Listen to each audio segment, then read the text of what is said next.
Hey there, Nick Vail here, as always, helping you live your best financial life.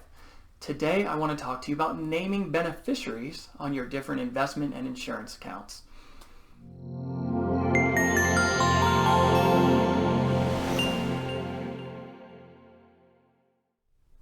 One of the things that I often do for my clients is to offer periodic reviews of their beneficiary designations. When you open an investment account or insurance policy, you are given the option of naming your beneficiaries. Typically, you name a primary beneficiary. Most people make this a spouse, but it can be anybody that you choose. Then you can name contingent beneficiaries. Now this is important in case your primary beneficiary predeceases you, or if something were to happen and you both were to pass away at the same time.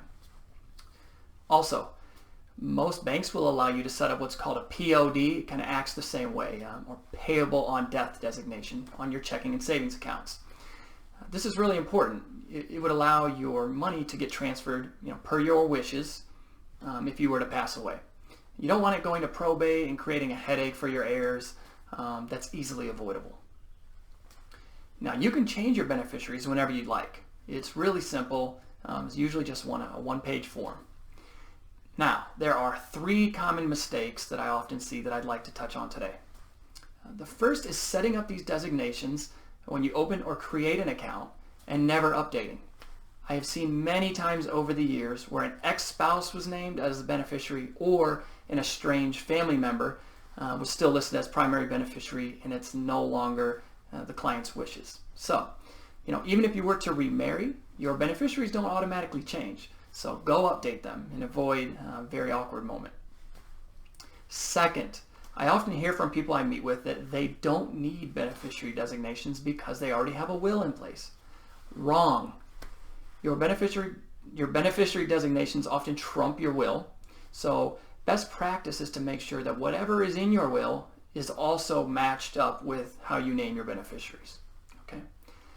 Lastly, families often name their children as beneficiaries. Now, there's nothing wrong with that. Most of us would like our loved ones to inherit any assets that we've built up.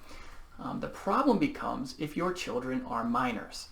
This can create a headache in which those assets may need to get caught up in court and deal with fees that can be avoidable. So, if you want to name your children, especially minors, as beneficiaries, you should speak with an estate planning attorney. You want to get your financial ducks in a row. The attorney can create a plan for you that will pass your assets per your wishes and do it in the most efficient way possible. So, those are 3 mistakes that I often see with naming beneficiaries. I hope you've enjoyed this video. Thanks for watching, and we'll see you next time.